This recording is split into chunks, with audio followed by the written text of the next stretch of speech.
పెద్దలు గౌరవనీయులు పవన్ కళ్యాణ్ గారిని మాట్లాడాల్సిందిగా కోరుతున్నాను.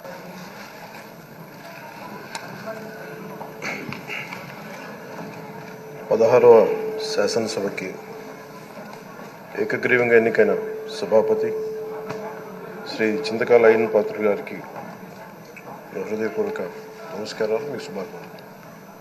ఇది నేను మొదటిసారి అసెంబ్లీలోకి అడుగు పెట్టడం. ఇలాంటి సుదీర్ఘ రాజకీయ అనుభవం ఉన్న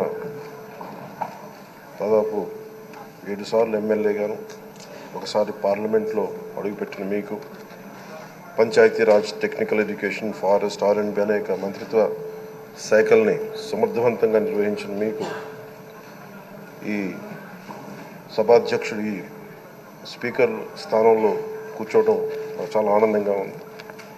ఇన్ని దశాబ్దాలు ప్రజలు రాజకీయ జీవనంలో ప్రజలు మీ వాడి వేడి చూశారు. మీకు కోపం వస్తే ఋషికొండను చెక్కినట్టు ప్రత్యర్థులకి పదునైన ఉత్తరాంధ్ర యాసలో గుండు కొట్టేస్తారు.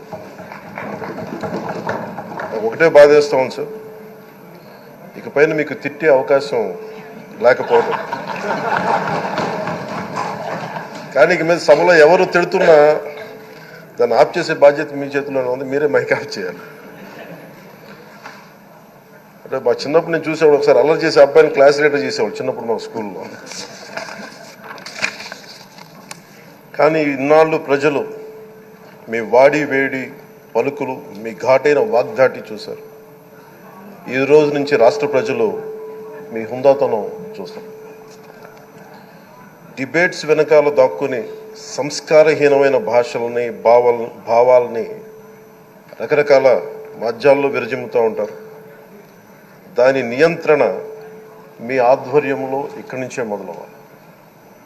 ఇందాక సభానాయకులు గౌరవ ముఖ్యమంత్రి శ్రీ చంద్రబాబు నాయుడు గారు చెప్తారు, ఆడబిడ్డలు ఏ విధంగా నలిగిపోయారు ఈ రాష్ట్రంలో గత 5 సంవత్సరాల్లో. చిన్న లేదు, పెద్ద లేదు, ఎవరని లేదు. ఎవరన్నా సరే ఒక మాట మాట్లాడితే వాళ్ళు వ్యక్తిగతంగా దూషణ, సోషల్ మీడియాలో వాళ్ళని క్యారెక్టర్ అసాసినేట్ చేయటం, వాళ్ళు పెద్ద నాయకులు కావచ్చు, కార్యకర్తలు కావచ్చు, లేదా వాళ్ళకి ఎదురు తిరిగి ఒక ఒపీనియన్ చెప్పి ఎవరైనా సగటు మనిషి కూడా కావచ్చు, అది ఇక్కడతో ఈ రోజు నుంచి ఆగిపోవాలి అధ్యక్ష. అది మీ ఆధ్వర్యంలోనే మొదలవ్వాలి.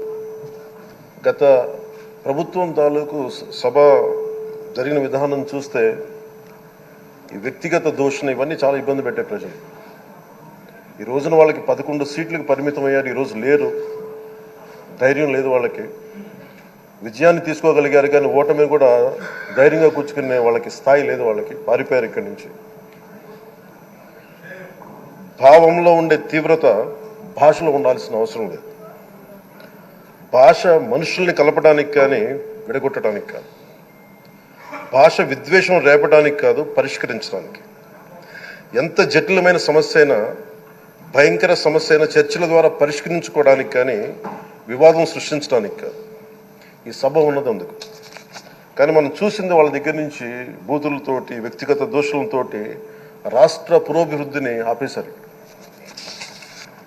అలాంటి సభ కాకుండా ఇందాక మన పెద్దలు శ్రీ గౌరవ ముఖ్యమంత్రి చంద్రబాబు గారు చెప్పినట్టుగా ఇది భవిష్యత్తుకి ఇది ఒక ప్రమాణం అవ్వాలి. 2047 వరకు ఇంత అద్భుతమైన స్థానంలో మనకి ఆంధ్రప్రదేశ్ తెలుగు జాతి ఉన్నత స్థాయికి వెళ్ళాలంటే ఈరోజు మనం వేసే ప్రతి అడుగు అది భవిష్యత్ తరాలకు ఒక నిర్దేశక, ఒక టచ్ స్టోన్గా ఉండిపోవాలి, ఒక గిట్ రాయిగా ఉండిపోవాలి. ఈ రోజున ఈ సభలో ఉన్న గౌరవ సభ్యులందరూ చట్టాలు చేయడానికి ఉన్నారు, చట్టాలు ఉల్లంఘించడానికి కాదు.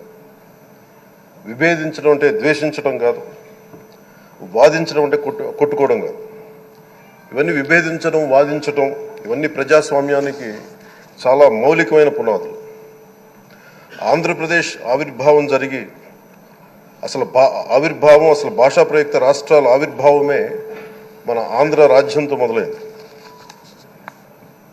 అమరజీవి పొట్టి శ్రీరాములు గారి బలిదానం మీద మన రాష్ట్రం పుట్టింది. 56 రోజులు తిండి తిప్పలు తినకుండా నరకం అనుభవిస్తూ ఆయన బలైపోయారు.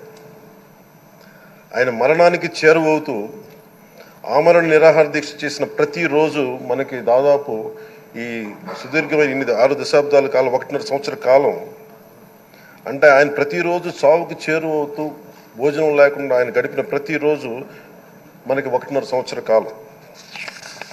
అలాంటి నేపథ్యంలో అలాంటి మహోన్నతుడు శ్రీ పొట్టి శ్రీరాములు గారి త్యాగాన్ని కనుక మనం ఈ సభలో ప్రజా సంక్షేమం కోసం మాత్రమే చర్చలు జరగాలి, వాదోపవాదాలు హద్దులు దాటకుండా ఉండాలి, వ్యక్తిగత దూషణకి తావివ్వకుండా ఉండాలి.